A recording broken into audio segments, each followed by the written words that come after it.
Boldwood presents Bad Blood, written by Heather Atkinson and read by Angus King. The moral right of the author has been asserted. This performance is owned by Boldwood. Chapter 1. The church bell chimed 9 o'clock, the spire standing out starkly against the night sky. As autumn had just settled in, it was getting darker earlier. The chilly breeze blowing discarded carrier bags and crisp packets across the cracked flags, damp, hanging in the air.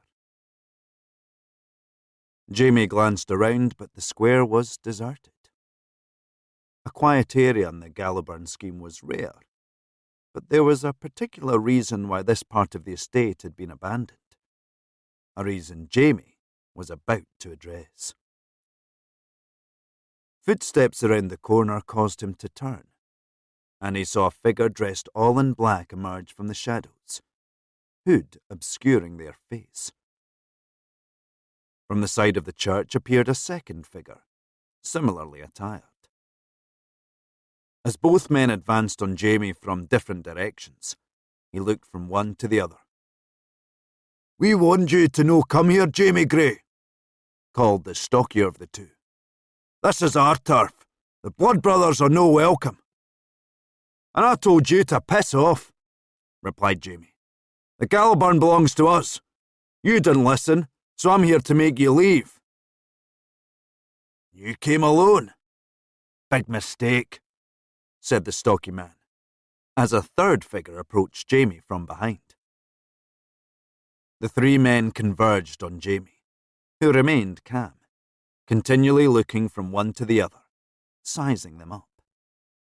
One carried a screwdriver in his right hand, one wielded a hammer, and the third a baseball bat. "We'll need more than those to take me down," said Jamie. But none of them replied as they continued their advance. These three men had caused chaos on the estate lately with assaults, muggings, and even an attempted rape. The latter had fortunately been foiled when the would-be victim had run inside the church to escape her pursuers. Even by Gallowburn standards, the violence they'd displayed had been savage, and the residents had turned to Jamie's gang, the Blood Brothers, to rid them of this menace. Of course, no one on the Gallowburn went to the police. That was a code of honour everyone had instilled in them from birth, and it was never broken. After sizing them up, Jamie decided the least dangerous of the three was the mouthy one with the baseball bat. He slid his hand into his jacket pocket, fingers closing around the bike chain. Before he could pull the weapon, there was a shout from the direction of the church, and the other three Blood Brothers charged out clutching their weapons. Logan dashed down the steps, brown curly hair bouncing about. In one hand he wielded a crowbar. The rotund but no less fearsome Gary wore knuckle dusters in each hand, and bodybuilder Digger had a baseball bat with nails hammered through it. As he ran, he raised the bat above his head. Unfortunately, he wasn't looking where he was going, and he slipped on the bottom step, his war cry turning into one of panic as he toppled to the ground, the bat falling from his hand. Gary released a bark of laughter and dodged around him while Logan didn't even notice, too caught up in the frenzy of the moment. As the three men surrounding Jamie whipped round to watch the Blood Brothers charging towards them, Jamie tore the bike chain from his pocket, drew it back, and smashed it into the face of the man he judged to be the toughest. Logan took down the second man, while Gary rammed his knuckle dusters into the face of the third. As the men lay groaning on the ground, Digger managed to pick himself up and limped over to join them. "Aye," he frowned. "You didn't leave any for me." "Because you were too busy rolling around on the ground like a wee lassie who'd tripped over her skipping rope," retorted Gary. "You cheeky prick! I'll whack you with this bastard," Digger replied, drawing back the bat. "No," You won't, said Jamie, in a cold, hard voice. We do not fight each other. Got it? Digger nodded and lowered the weapon. Aye, Jamie. Sorry. Jamie knelt beside one of their victims, who was still groaning in pain on the ground. Gallowburn is ours, Jamie told him. No one fucks with it unless they want a holiday in intensive care. Piss off back to where you came from. If we ever see you around here again, you're dead. And to help you remember, here's a permanent reminder. He nodded at Logan, who slammed the crowbar into the gobby man's left knee, making him scream. No one came rushing to his aid. The Blood Brothers had put the word about that tonight they would be dealing with this latest menace, so the residents had wisely avoided the area. Looks nasty, Gary grimaced. You're lucky you went for your leg and no your wee cock. Fuck off out of it, Jamie told the interlopers. The injured man's friends dragged themselves to their feet, slung his arms around their necks, and staggered away as fast as they could, continually looking back over their shoulders at the Blood Brothers. So concerned were they at being followed, they failed to notice the bench in front of them, and the three of them went sprawling over it, the injured man screaming again as he landed on his damaged leg. Gary and Digger burst out laughing. Well, that was easier than I thought it would be, said Logan, the disappointment clear in his tone. Because they're cowards, called a commanding, powerful voice, one that was clearly used to public speaking. Gary turned to face the owner of the voice with a huge smile. Reverend Brown, he beamed. It's lovely to see you, as always. His friends couldn't help but smile too. Reverend Valerie Brown, at 47, was 25 years older than Gary and a woman of the cloth, but that had done nothing to dampen his raging crush on her. She was striking-looking rather than beautiful, tall and slender with piercing blue eyes and sharp, angular features, long dark hair pulled back into a ponytail.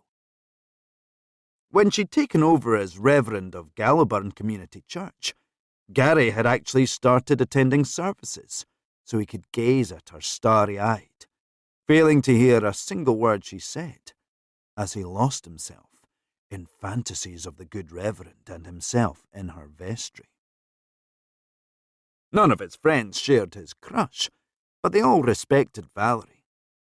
She was one of the toughest women they knew, which was a huge compliment, because Gallowburn was full of strong women. It's done? She asked them. All four men nodded, Gary's eyes wide and adoring. Good, she said. You've done the Lord's work tonight, boys. Aye, us pure gallus, Gary grinned. Get yourselves home before anyone comes along. Is there anything else you need us to do for you? Said Gary, unwilling to relinquish her company just yet. No thank you, Gary, but I'll certainly let you know if something crops up. Great, he grinned. When she went back into the church, closing the door behind her, his grin fell. Why doesn't she like me? She does, said Digger. Just not in the way you want her to like you. But why not? Because shagging someone young enough to be her son would probably get her kicked out of the church, said Jamie. Nothing can stop our love, Gary said, gazing longingly at the church door.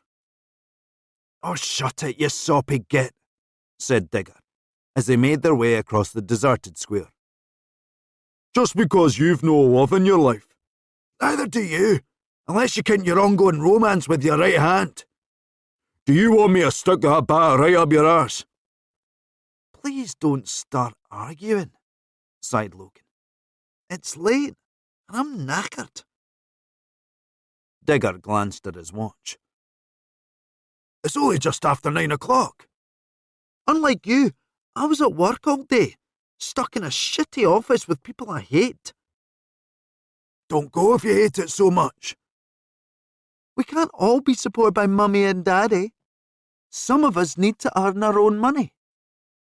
I bet you could afford to pack it in, especially now people are paying us to protect them from roasters like those tits we just battered. The extra cash is nice, but it's not enough to give up work.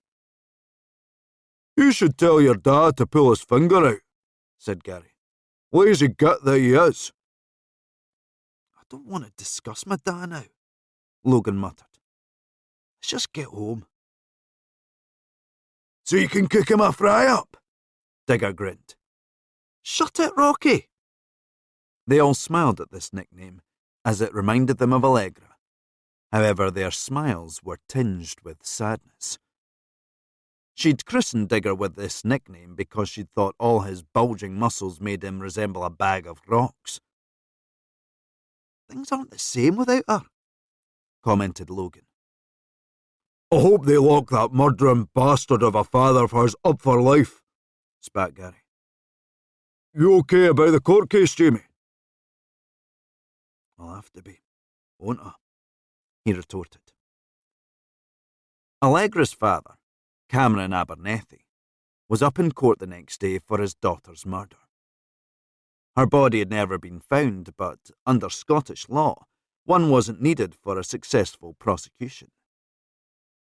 Jamie was to give evidence about how afraid Allegra had been of her father and of how he'd controlled her. Cameron was also being done for attempting to have Jamie killed. Craig Lawson, head of their deadliest rivals, had been in on the plan, and he'd already been tried and convicted, sentenced to 9 years in Barlinnie. Cameron, however, could afford the best lawyers and had managed to swing things so he could be tried for Allegra's murder and the attempted murder of Jamie in one trial. He had clearly figured if he was found guilty of both crimes, then his sentences would run concurrently, knocking some time off. The weight of the trial was bearing down on Jamie, and not for the reason everyone thought. He alone knew that Allegra was still alive and well. He hadn't found out until after her memorial service, when she'd come to him in disguise and told him the whole story. If it hadn't been for the ring she'd given him, he would have thought he'd imagined seeing her again. The hallucination a product of the terrible grief he'd been crushed by. His fingers brushed the ring that he always wore in a chain round his neck, hidden beneath his clothes. It was an engagement ring, a promise that one day they would be together again, when everyone had forgotten about the whole sorry saga. That didn't look as if it was going to happen any time soon, because ever since Allegra's disappearance, there was always something in the papers about it. The Abernethy family was one of the richest in the whole of Scotland, so it was big news. Want me to come with you, pal? Logan asked Jamie. I appreciate that, he replied. But my ma's coming with me, and D.I. Ross will be there. He sighed heavily. Fucking dreading it. It'll be a piece of piss, said Digger. Abernethy's already been tried in the court of public opinion and been found guilty. What? He added, when they all looked at him. That doesn't sound like something you'd say, replied Gary. It's not. I overheard my ma say it. That's because you're a wee mammy's boy. Shut it, before I stick my spiky stick right up your bell end. Stop arguing, Jamie and Logan snapped at them in unison. Jamie gazed at his reflection in the mirror. It was his day in court, giving evidence against Cameron Abernethy. He'd done his best not to look like a council estate Ned, with his clothes well ironed and hair neatly combed. He'd even given himself a side parting. His mum had bought him a smart dark blue shirt, black trousers, and a pair of black brogues. Ross had warned him that Cameron's defence would launch a personal attack on him and portray him as a thug whose word couldn't be trusted. He'd also warned him it was vital he keep cool and give his evidence calmly. Jamie pressed his hand to the ring hidden beneath his shirt. He wished he could wear it on his finger, but he couldn't risk anyone finding out. Christ, he hoped he didn't let Allegra down. She'd vanished so her father would finally get what he deserved. Cameron Abernethy had got away with killing his wife, Allegra's mother. At the time, Allegra had thought he'd killed Jamie too after he'd got one of his lackeys to run him over in the street.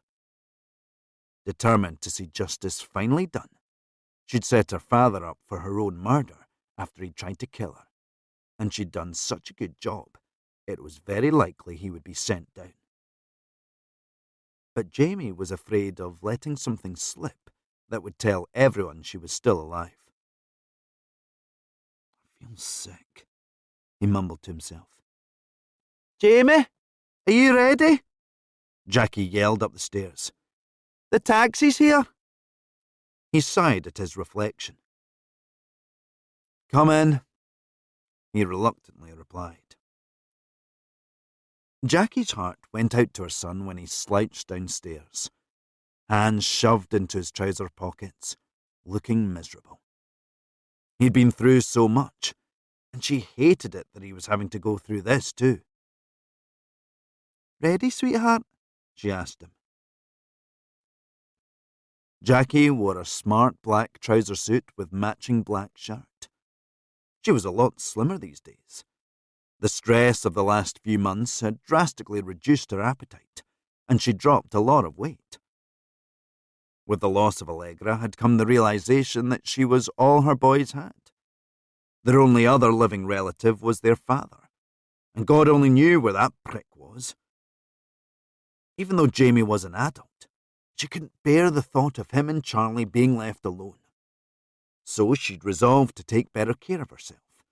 She'd improved her diet and quit smoking, which hadn't been very difficult as she'd only been a social smoker anyway. This had led to her taking more pride in her appearance, and she dyed her grey roots blonde, started wearing a little makeup and bought some new, more fashionable clothes, which had been necessary after the weight she'd lost. Thanks to Jamie bringing in more money, they'd been able to afford it. She looked 10 years younger, and the weight loss and makeup only sharpened and highlighted her intense green eyes. No, I'm no ready, muttered Jamie. She linked her arm through his. There's something at the door that might cheer you up. She opened the front door to reveal not only Digger, Gary and Logan, but Ephraim, the psychotic ice cream van man, Deirdre and Eric from the pub, Jerry, who owned the local Italian restaurant, and every resident of their street. They all cheered when he emerged, the sight so unexpected he recoiled slightly. Stick it to the bastard, Jamie! Yelled Ephraim. They weren't just there for him. They were there for Allegra too. She'd made such an impact on them all. The residents of Gallowburn were considered to be scum by a lot of people, especially by the likes of Cameron Abernethy. But they were good people with kind hearts, and they buoyed Jamie's flagging spirits, made him think he might just be able to pull this off after all. The guilt raised its head again. They'd all mourned Allegra, and still grieved her, all the while she was sunning herself God only knew where. He had hoped she'd find a way of secretly contacting him, but he hadn't heard from her since the memorial service, and he was starting to worry. He gave them all an embarrassed little wave. The taxi waited at the curb for them, and he hastily got in. That was nice, wasn't it? Said Jackie, as she got in beside him. I felt bloody ridiculous, he replied. Don't be such a grumpy sod. They only wanted to show their support. I know. Sorry, Ma. I'm shitting it. Well, don't. You speak your truth and get that disgusting beast sent down for life. I only hope Cameron makes a nice new friend in prison who repeatedly shows his appreciation for his fat arse. Jamie couldn't help but smile. Me too. Ross called to warn me that outside the court is hoaching with reporters. Fucking marvellous, Jamie sighed, staring out of the window. She took his hand. Just get through today, sweetheart, and you can finally put it all behind you. I don't think it will ever be behind me. You have to get on with your life one day, Jamie. Allegra wouldn't mind if you start dating again. She wouldn't want you to be alone. Jackie was worried about her son, who hadn't gone near a girl in almost a year. Once again, Jamie felt dreadful. He wasn't interested in other women because he refused to cheat on the woman he loved. So many times he'd considered telling his mother that she was still alive and that one day they would be together again. But he was so afraid of her getting into trouble if anyone discovered the deception that he decided to keep it to himself. Jamie had got used to reporters swarming around him, shouting out questions and snapping his photo, so he strode through the crowd of them outside the High Court of Justiciary in Glasgow, as though they weren't there. He walked into the massive stone building through its grand colonnade of Doric columns. Jackie, however, found herself surrounded on all sides. Get out of my way, you idiots, she told the reporters, but they refused to budge. Just as she was rolling up her sleeves to get stuck in, one reporter was pulled aside by D.I. Ross. Come on, he told her. She barged through the gap he'd created and hurried up the steps and inside the cool building, slamming the door shut behind them. The walls were lined with dark wood panels, the marble floor making it feel even more as if they'd stepped back into the past. Those reporters are like one of the bloody plagues of Egypt, exclaimed Jackie. They're a pain in the arse, replied Ross. He looked at Jamie. How are you feeling? Nervous, he replied. Just stick to the truth and everything will be okay. Jamie wasn't sure what the truth was anymore. Chapter 2. The Glasgow High Court had been erected in the Victorian era, but it had been extended over the years, and Cameron's trial was taking place in one of the newer courtrooms, which were much more airy and brighter than the older part of the building. As they walked to the reception desk, Jamie became acutely aware of the tunnel that ran underneath the building that had led from the cells to Glasgow Green, where the gallows had been. Something else his history-loving grandfather had taught him. He too felt like a condemned man on his way to his execution, even though he was only a witness. Just one wrong word, and he could be arrested, and Allegra hunted down like an animal. He handed over his citation, the letter telling him to attend court, to the receptionist, who directed them to the witnesses' waiting room. We can't go in there with you, Ross told Jamie when they reached the waiting room. I'll take your mother into the courtroom, so you know we'll be there when you're called to give evidence. When will that be? Hopefully soon, but anything can happen in a trial. He patted Jamie's shoulder. Just hang in there, Jamie, and it'll soon be over. Have you got any advice for me? Jamie asked Ross. Just tell the truth, and don't call the judge your majesty. It's amazing how many people make that mistake. Call him your honour, and don't swear. I'll do my best, he said, with a nervous inhale. Good luck, sweetheart, said Jackie, kissing his cheek before allowing Ross to lead her away, constantly looking back over her shoulder at him. Jamie wasn't too proud to admit to himself that he didn't want his mum to leave. With a sigh, he walked into the waiting room to find it was empty. Whether that was because he was the only witness in the building, or because he had to be kept separate from the other witnesses, he had no idea. Jamie tried to distract himself by playing with his phone, but he kept returning to the photos of Allegra, hoping they'd give him strength. He sat there for 2 excruciating hours before a court officer came in to tell him he'd finally been caught. After confiscating his phone and telling him he could have it back later, the official led Jamie down the corridor to Court 5. He was led into the room, which wasn't as vast or imposing as he'd imagined. It looked more like a large conference room, and the judge was sitting behind a raised wooden bench. Jamie had imagined a decrepit hawk-like man, but he looked to be in his early 50s, with thick steel-grey hair and a kind face. He wore the traditional wig and a bizarre white robe adorned with red crosses. Jamie's heart started to thump in his throat as he was led straight to the witness stand, all eyes on him. He spotted his mum and D.I. Ross sitting in the gallery, the former looking pale and worried.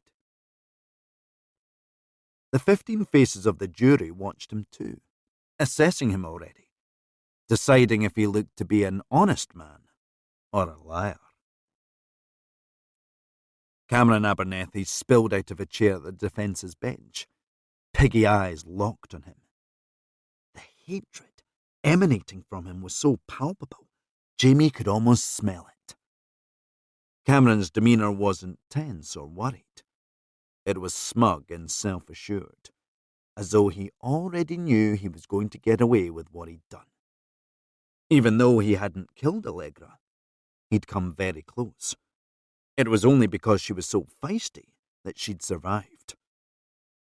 Determination filled Jamie. This wasn't wrong.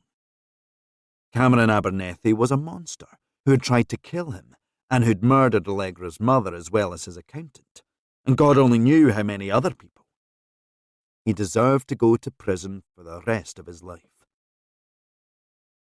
As Jamie didn't follow any religion, he was asked to promise to tell the truth rather than give a religious oath. The advocate depute went first for the prosecution, asking him about his time with Allegra and what she'd told him about her father. He repeated what she'd said about being afraid of him, how he'd controlled her life, and how she'd been convinced he was responsible for her mother's death. He took great pleasure in repeating the incident at his house where he'd had to pretend to be a waiter in a restaurant when Cameron had called her demanding to know where she was. He enjoyed the fury in the fat bastard's eyes as he told that story. Obviously, he'd had no idea he'd been fooled. Naturally, the advocate depute treated him very sympathetically before the defence took over. Jamie disliked the tall, frosty twig of a woman on sight when she rose from the defence bench. The ridiculous white wig of her profession balanced on top of her narrow head. Cameron had already gone through 2 solicitors before settling on this dragon, and Jamie could understand why. After giving him a chilling smile, the woman tore into him, using his role in the Blood Brothers to paint him as a vicious thug who was tarnishing the reputation of a wealthy and successful man, a man Jamie was supposedly jealous of. "Jealous?" exclaimed Jamie, losing his grip and his temper. "Of that mental case? You're as crazy as he is." "We've only your word any of these incidents actually happened," she countered. "Well, Allegra would tell you, but she can't because he killed her," he retorted, pointing at Cameron. "The evidence presented by the prosecution that Miss Abernethy is even deceased is circumstantial at best."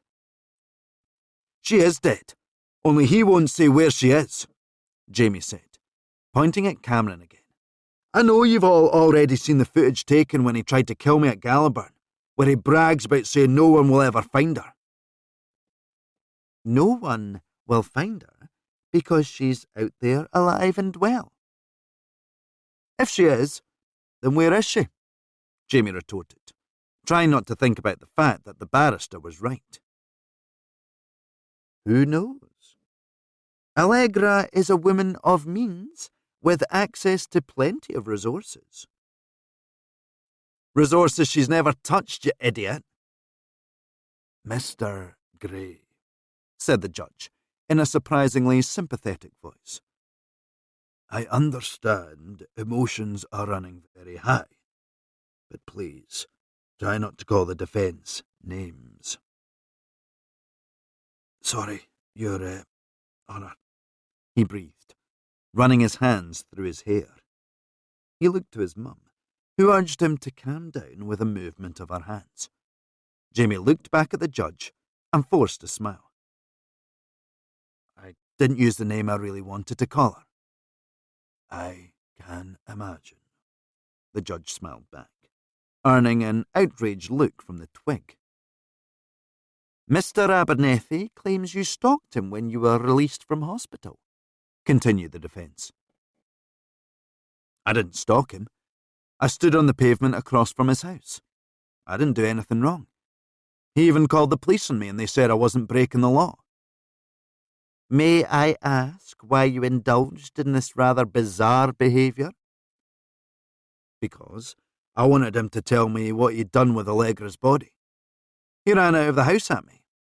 When I asked if she was in Cathkin Braes, where her car was found, he said I'll never know, that he'd separated us forever and that I'd never see her again, dead or alive. A conversation with only your word even took place. There were no other witnesses. So what? It's true. I'd like to play a section of the video captured at Gallowburn, taken by friends of yours who just happened to pass by at the crucial moment. Everyone's attention was turned to the large television screen. It was the first time Jamie had seen himself in full berserker mode. It was shocking. He looked insane. The defence lawyer paused the footage just when he was looking his most demented, as though telling the jury, Look, this is your witness. How can you believe a word that comes out of this madman's mouth? Would you care to explain what was going through your head at that moment, Mr. Gray? She asked him. I was angry. About what? The fact that he'd killed Allegra, that he'd made her suffer for years, that she was terrified one day he was going to rape her. That was why she was leaving the country, and I was also pretty angry that he was trying to kill me. I'd say, Mr. Gray, that you look ready to commit murder yourself. The prosecution objected to this statement, declaring that the defence did not possess psychic powers and could not possibly state what he was thinking, which was upheld by the judge. You wrapped a chain around Mr. Abernethy's neck and attempted to strangle him, continued the defence. You also threatened to hack off his hand with a machete. Aye, so? You accuse Mr. Abernethy of being a violent individual, but that's exactly what you are, Mr. Gray, as is clearly shown in this video.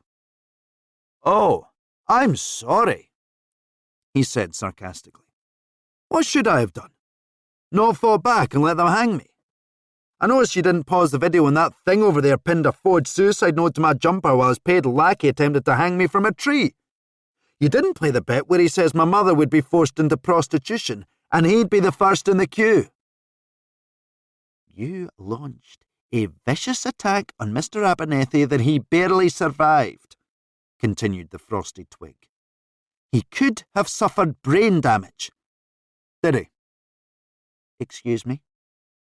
Did he suffer any brain damage? I ask the questions, Mr. Gray, she said as though he were simple. Not you. So that's a no then. Never mind though. If he had suffered any brain damage, he could always have become a defence solicitor. He snapped at her. The woman's pale cheeks burned bright red when there were titters from the jury, all of them going silent when she glared at them. Are you going somewhere with these questions? the judge asked her. Because if you are, I suggest you get there quickly. I am just trying to show the jury that Mr. Gray is an unreliable witness. I was only defending myself, Jamie leapt in before the judge could respond. You purposefully pressed pause on a bit where I looked mental. He turned to the jury. How many times have you had a photo taken where you look a bit like a loon? It happens to us all. She just picked to pause it there on purpose. And I don't have a history of violence. I've never been lifted in my life for anything, unlike your client. If you'd allow me to respond, Mr. Gray, said the judge. Sorry, Jamie breathed, wrestling with his anger. Thank you. He looked to the twig. The video has already been viewed by the court. I suggest you move the questioning along. Yes, Your Honour, she politely replied, although her eyes flashed with annoyance. That annoyance was turned on Jamie. Mr. Gray, you're a leader of a gang called the Blood Brothers, based on the Gallowburn Estate. Aye, he replied. So? And what is the role of your gang in the local community? Do you organise trips out for the elderly residents, for instance? Provide meals for low-income families? Do you?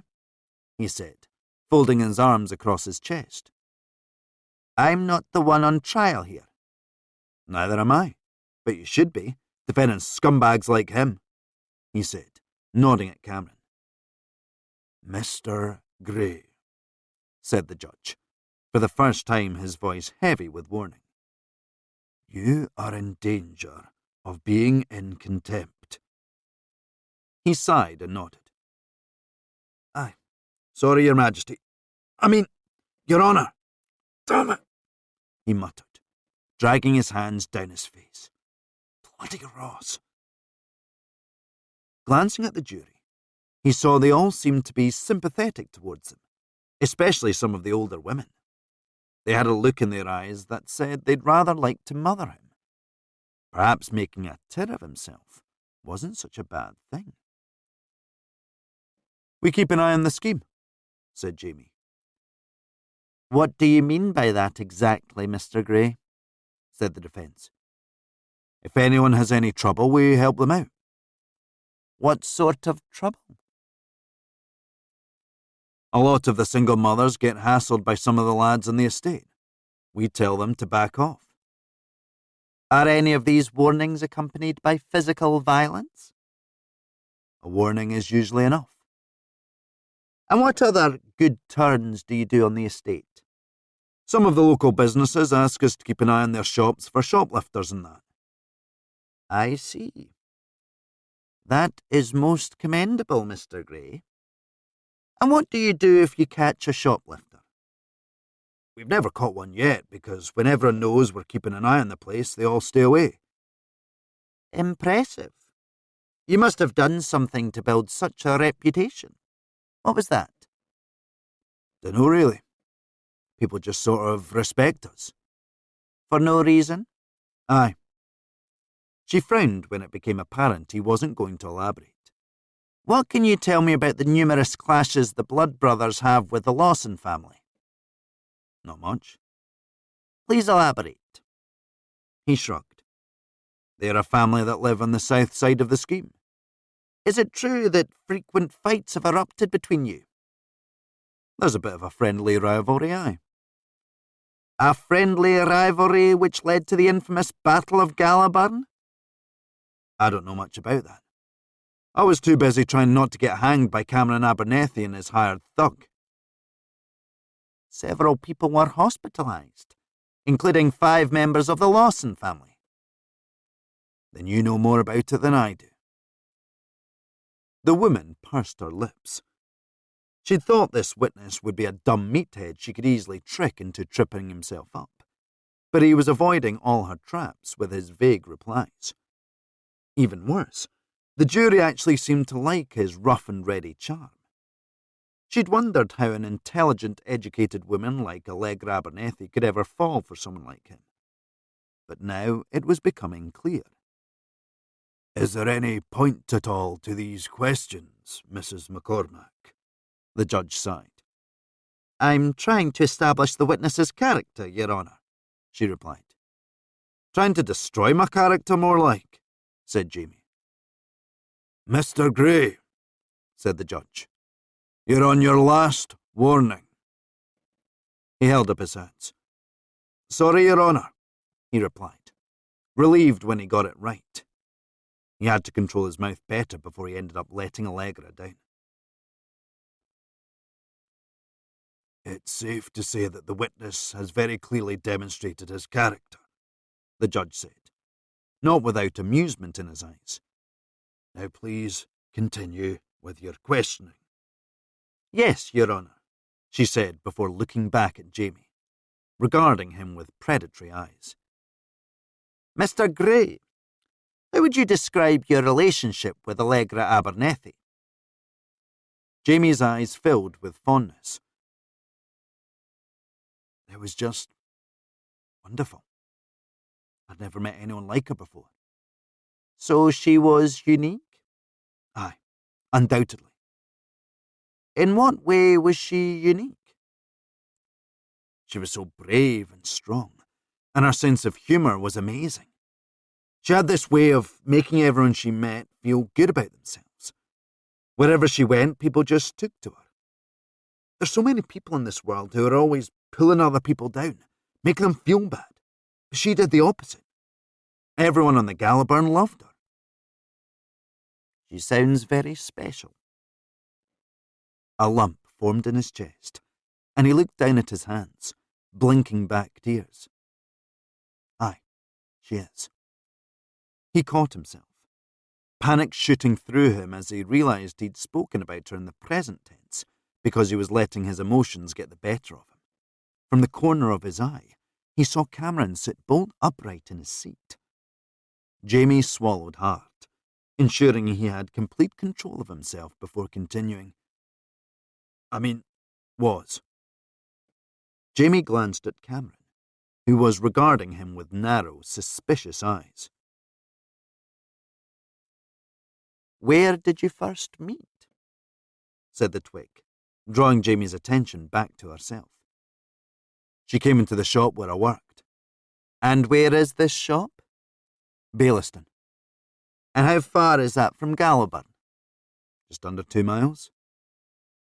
"What sort of shop was it?" "I suppose you could call it cheap and cheerful." "What does it sell?" "Toilet seats, cleaning stuff, cheap toys, and makeup." "What was Allegra Abernethy, the daughter of a millionaire, doing in this cheap and cheerful shop?" "She wanted vape refills." "Is that when your relationship began?" "No, I met up with her on my lunch break." "So you'd arranged to meet?" "No, she was waiting for me outside."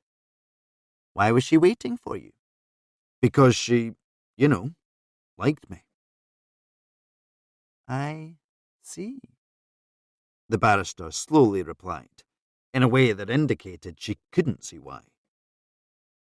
"And is that when your relationship started?" "No, I bumped into her after I'd finished work." "So, she was still hanging around outside your shop how many hours later?" "About 4 hours." "She waited all that time for you just to come out of work?" "I don't know. I assumed she went somewhere else and then came back." "And then what happened?" He recalled Allegra driving into John Lawson, and then locking him in her car and threatening to drive him all the way to London if he didn't let her drive him home, but he decided not to mention it. "She gave me a lift home." "Allegra waited over 4 hours just to drive you a couple of miles?" "Like I said, I don't know if she waited all that time. She never said. I don't think she did. She wasn't demented." Sweat was starting to form between his shoulder blades. He didn't like this line of questioning. He had the horrible feeling it was going to lead somewhere bad, but he wasn't sure how. Plus, it was taking all of his concentration to keep referring to Allegra in the past tense. If he slipped up again, this Ice Queen would pounce on him. And then what?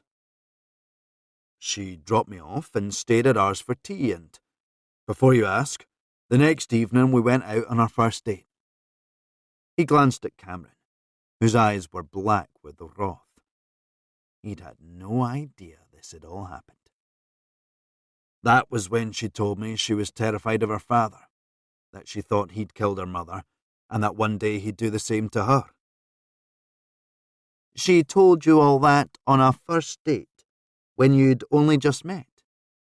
Aye, she did, but she trusted me. That's a lot to confess to someone you've just met. If you'd known her, you wouldn't think it was strange. She was straight up, in-your-face honest, and spoke her mind. It was one reason why she was so incredible. He looked Cameron's way. Some people can't handle that kind of honesty. Did she tell anyone else about her fear of her father? No, just me. So this in-your-face honest woman told only you? Aye. After she'd known you for a single day, rather than tell her brother or best friend or her godfather, for instance. People she'd known her entire life and loved and trusted. Instead, she chose to tell a complete stranger. She wouldn't have told her brother. They never got on.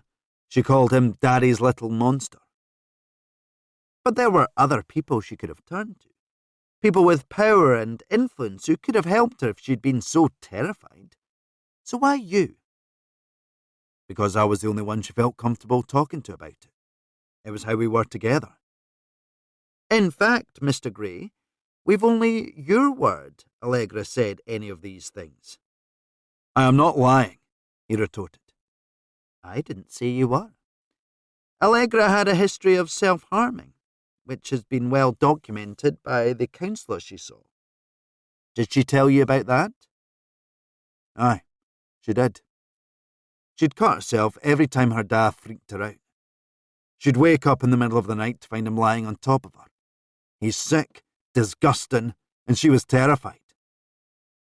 So terrified that she didn't seek any help from anyone? She said he'd use his power and influence to destroy anyone who tried to help her.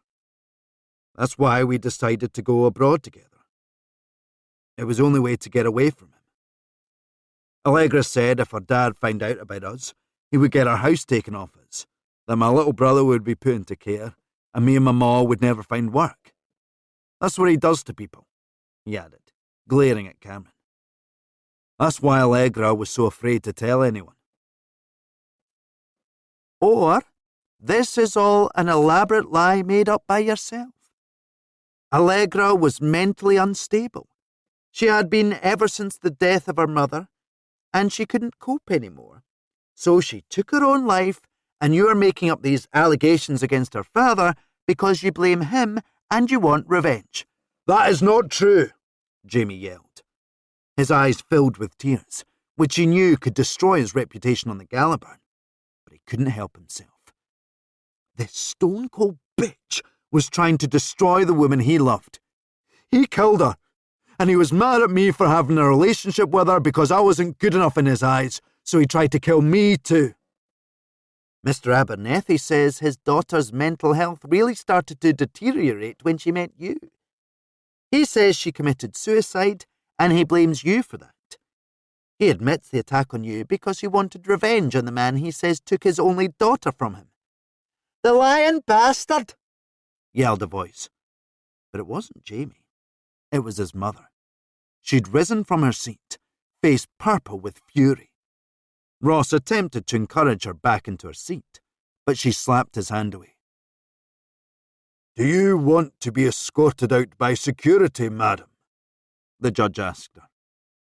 Jackie looked at her son and took a deep breath. He needed her here. No, Your Honour. Then I suggest you sit back down and don't speak again, Jaw gritted. She slammed herself back into her chair, while Ross attempted to calm her. Mr. Abernethy isn't denying the attack on you, the defence told Jamie. But he says he was acting in defence of his daughter, who took her own life because of her toxic relationship with you. Toxic? Jamie yelled. There was nothing toxic about it. It was pure and good and the most beautiful experience of my entire life, something he couldn't possibly understand, because all he felt for her was the need to control and dominate her. Jamie's voice cracked, and despite his best efforts, a tear slid down his cheek. He killed her and took her up to Cathkin Braes. What he did to her was so terrifying, her nails were found stuck in some wood. People who commit suicide don't do that to themselves. Now he's trying to hide from everyone the fact that he's a monster who wanted to have sex with his own daughter. He's still trying to destroy her. He'll never stop. Jamie uttered this last sentence in a flat, exhausted voice, before burying his face in his hands. The defence counsel glanced at the jury and saw 15 pairs of sad, sympathetic eyes watching the witness. No more questions? She scowled. Is that it? A drained Jamie asked the judge. Yes, it is, he kindly replied. You can step down. Thank God for that. Jamie climbed down and was escorted to the exit by the same man who had led him in. Cheers, pal, he told the court officer when he handed him back his phone. Jamie, said Jackie, charging out of the court and flinging her arms around him. He clung on to her, so glad she was here. You did smashing, son, she said. You kidding? He said, releasing her. I got angry, and I even started crying like a big fucking pansy. Firstly, there's nothing wrong with showing your emotion for that beautiful lassie you loved. And secondly, I thought you kept your temper pretty well. If it had been me, I would have stuck the heat in that cold bitch. Your ma's right, said Ross, exiting the courtroom too. You did very well, Jamie. You gave simple replies and didn't let her twist your words, which was what she was trying to do. She said I was lying. The fact that we haven't found Allegra is the only thing the defence has in their favour, and they're trying to cast as much doubt in the murder charge as possible. If the jury think Allegra could have taken her own life, then they will acquit. You don't think they will, do you? Not with all the evidence you have against him. In my opinion, no. We have a very strong case, but you never can tell. What's that supposed to mean? Jamie exclaimed. It means we'll just have to wait and see. But I do have some good news for you. We've been given the green light to reopen the investigation into Rebecca Abernethy's death. What? That's brilliant. Yes, it is. Can't tell you how happy I am to get a second shot of this, but you need to keep it quiet for now. It hasn't been officially announced, and it might not be until after Cameron's trial. This is great news. I know how much it would have meant to Allegra. Jamie trailed off, looking miserable, missing her like crazy. Jackie linked her arm through his and patted his back. Come on, let's go home. I'll escort you out, said Ross. It's still hoaching with press out there. Chapter 3. Digger, Logan and Gary were waiting for Jamie outside his house, and the sight of them lifted his spirits slightly. Some journals were hanging around, said Digger, but we saw them off. Thanks, lads, replied Jackie. I don't want to see any more of this sods for the rest of my life. How did it go? Logan asked them. Shite, sighed Jamie. Let's not discuss it on the pavement, said Jackie, unlocking a front door. They all walked inside, Jackie closing the door behind them. That fat prick tried destroying Allegra all over again, seethed Jamie, tearing off his tie and hurling it across the room. He was trying to make out that she topped herself and that I was making it all up about him being an abusive bastard. The utter twat, exclaimed Digger. That lawyer of his was one horrible cow, said Jackie. I was this close to lamping her right in her snooty face. Did the jury believe all that rubbish? Said Logan. I don't think so, mumbled Jamie. They looked pretty sympathetic, although they might have just felt sorry for me. I called the judge Your Majesty. Gary looked down at the floor to hide his smile. Do you fancy coming down the pub? Digger asked him. Let off some steam. No thanks, Jamie muttered. I just want to be on my own. They all watched him slink upstairs. Thanks for being here when we got back, boys, Jackie told them. It was really nice of you. I just wish we could have helped cheer him up, said Logan. He'll come out of it in his own time. You know it's best leaving him alone when he's in a mood. Do you fancy coming to the pub, Mrs. G? Said Gary. No thanks. I just want to sit down with a brew. Well, we'll leave you to it then, said Logan, ushering the other two out of the door, Jackie throwing him a grateful smile. Jamie lay face down in his bed, feeling miserable. He'd hoped his evidence would help convict Cameron, but he might have just made things worse. There was still no end in sight, and at this rate, he'd never be reunited with Allegra.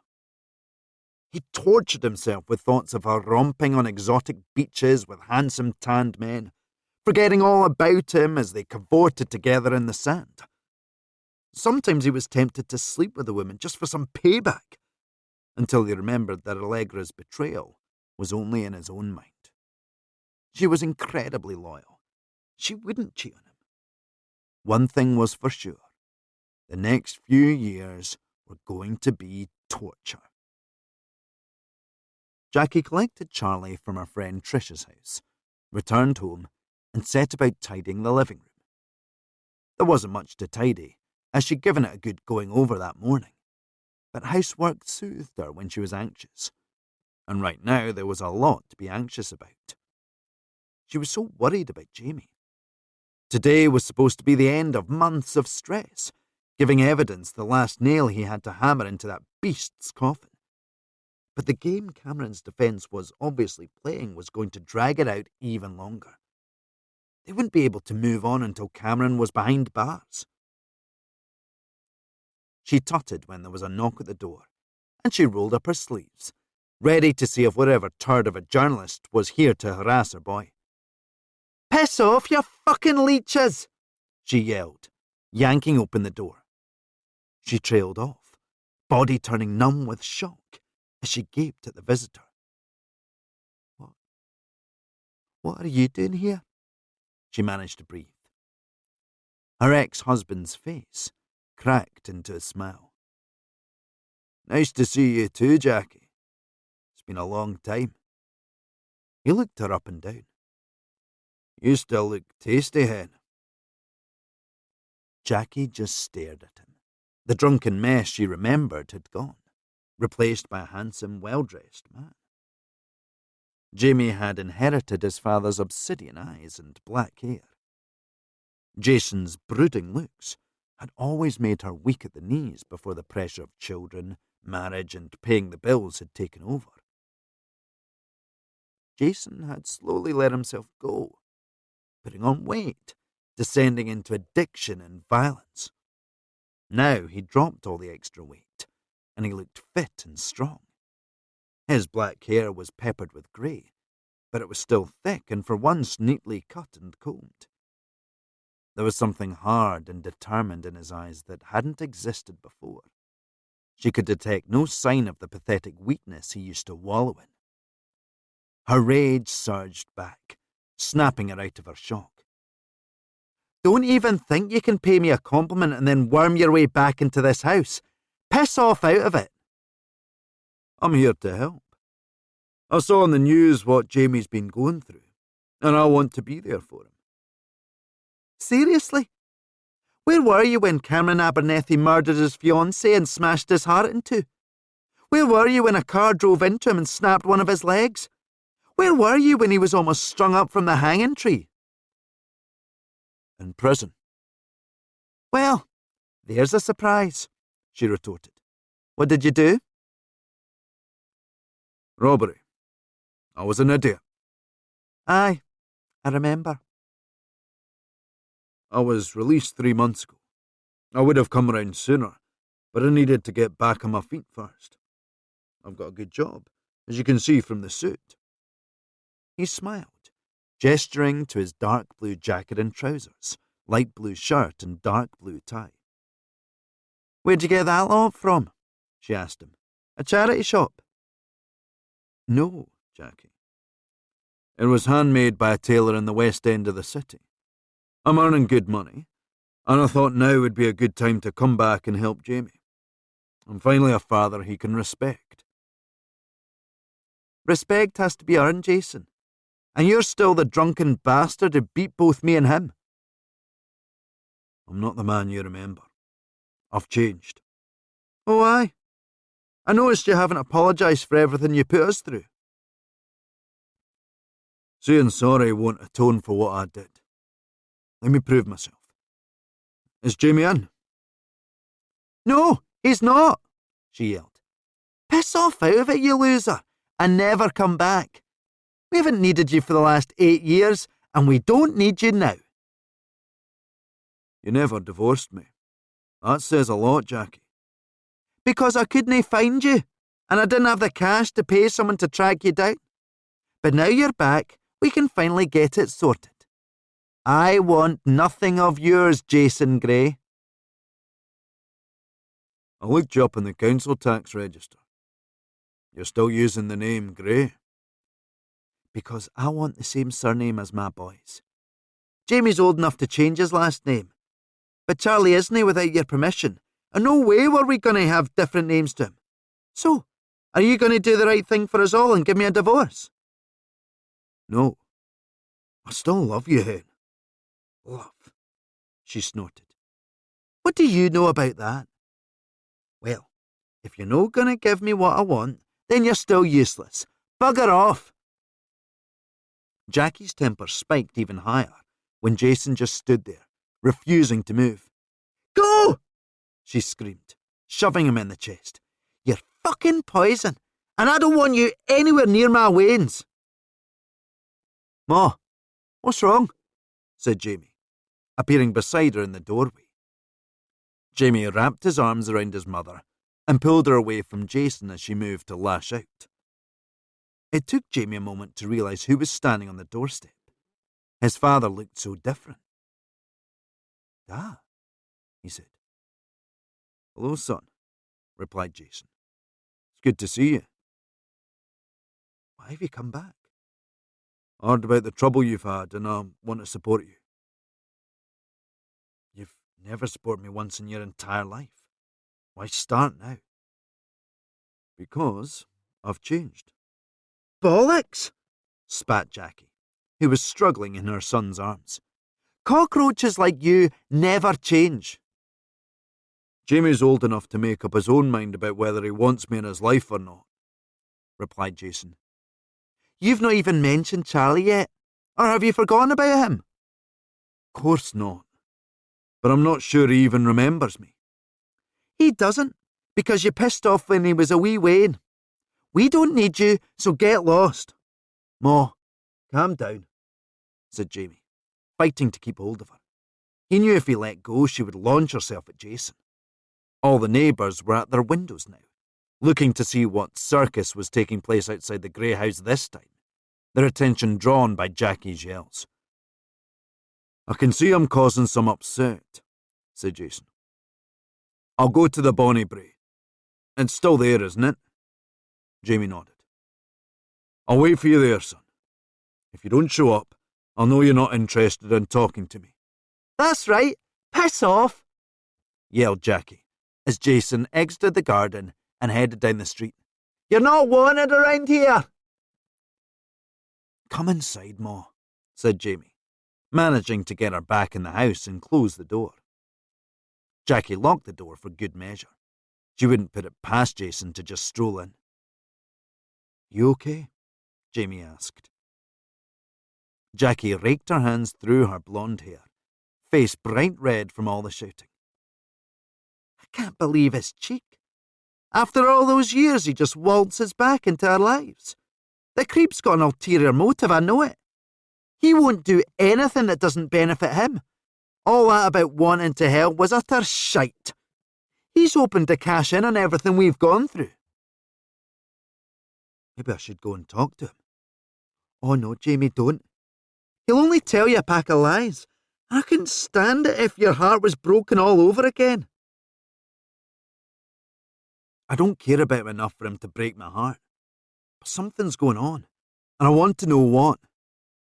You're better off not knowing, because where he's concerned, it's never good. Jamie nodded.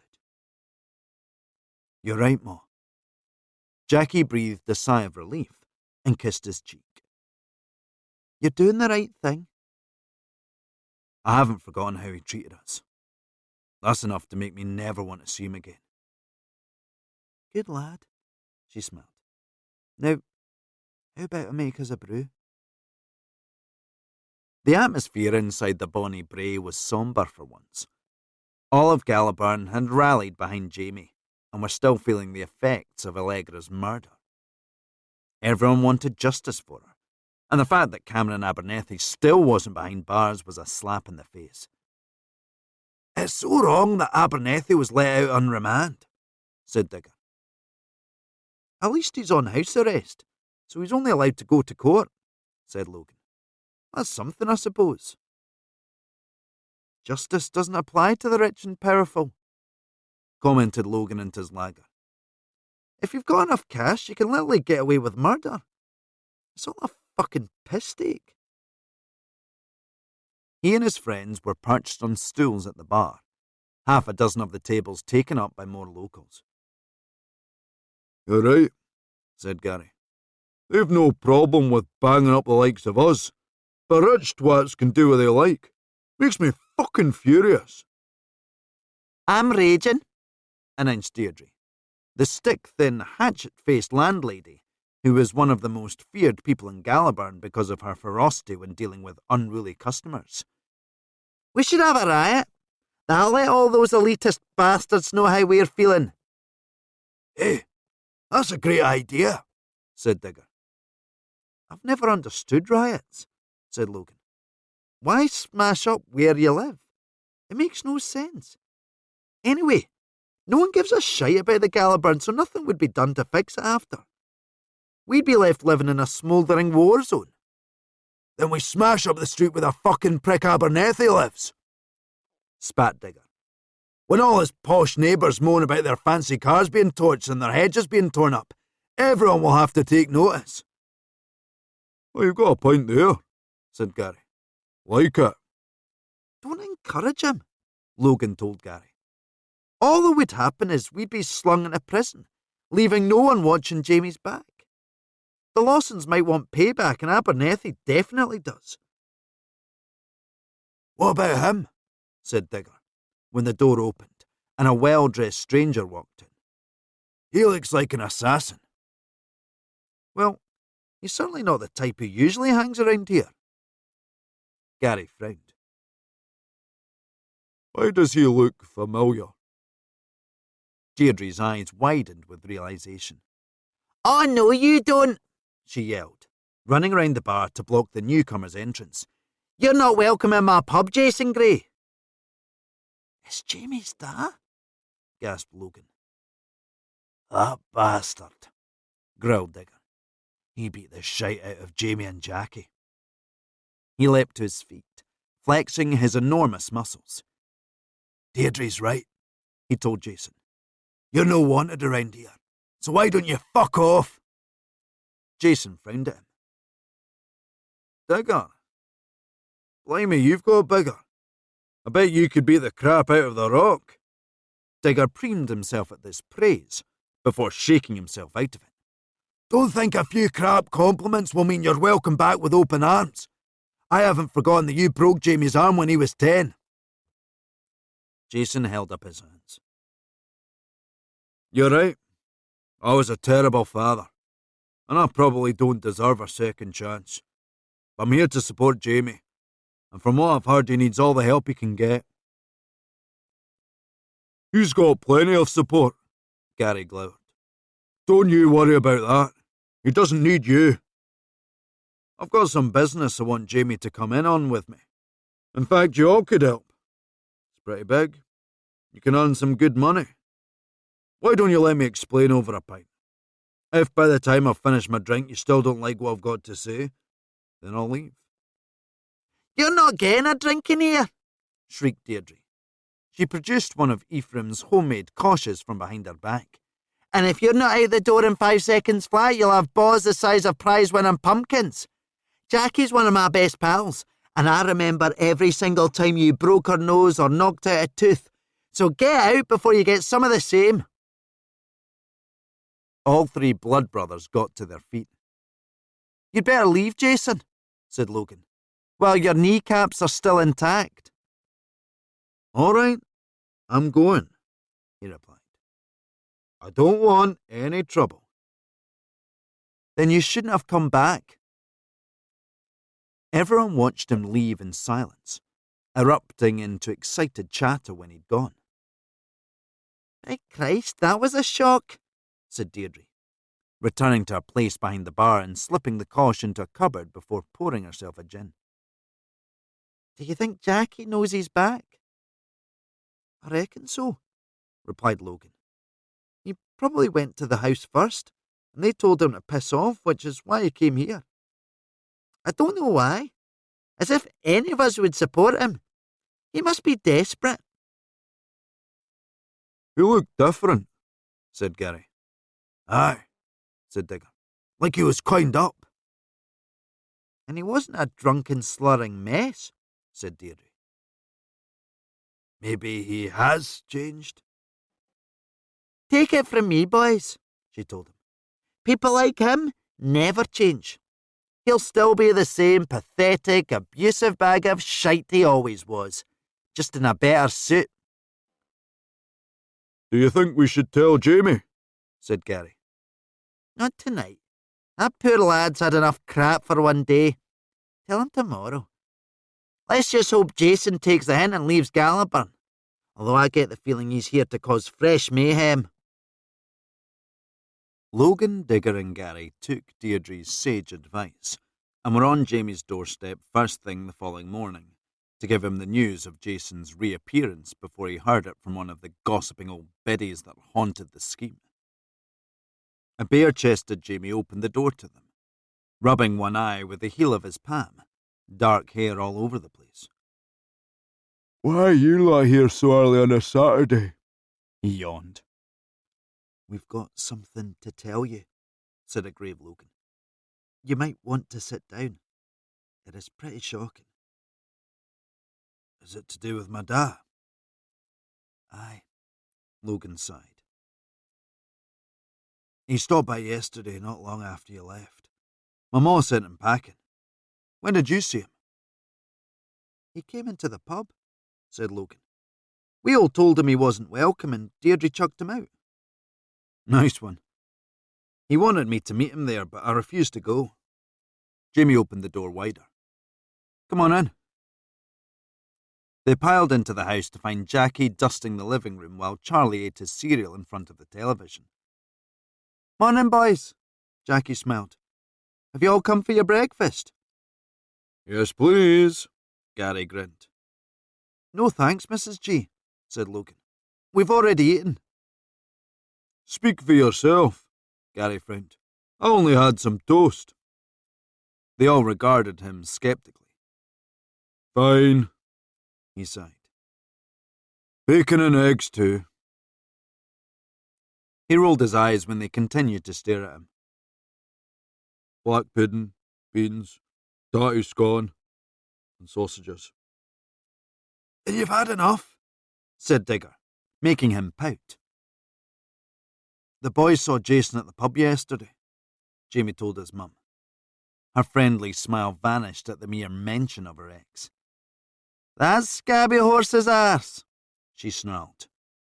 Logan looked questioningly at Charlie, who continued to stare at the television oblivious. Don't worry about him, said Jackie. He can't hear a thing when he's watching the telly. We told Jason where to go, said Digger, and Deirdre barred him. I'm glad to hear it, she muttered. Waste of bloody space he is. He said he wanted to talk, said Logan. That he had something big that we could help him with. The only big thing that loser ever had was his drink problem, said Jackie. Let's hope we've seen the last of him. I'm not sure he'll give up that easily, replied Logan. Why not? The useless lump gave up at everything else in his life. He seemed different, harder, stronger. I reckon he will try again. I really hope you're wrong.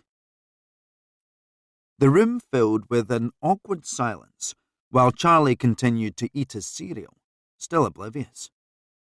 So, what are you up to today, Jamie? Asked Digger, clapping his hands together loudly, making them all wince. Jamie yawned again and dragged his hands through his hair. We need to talk to Mr. Cavanagh at the corner shop. He's been getting some hassle. From who? Said Logan. Dunno. That's why we need to talk to him. Hope you're gonna put a shirt on first, said Gary. I'm in danger of throwing up my breakfast. Ha fucking ha, Jamie retorted, wincing when his mum scowled at him for swearing in front of his little brother. Sorry, Ma. You'd better get dressed, Jamie, she said. You've things to do. Mr. Cavanagh's a nice man. Jamie nodded and headed upstairs.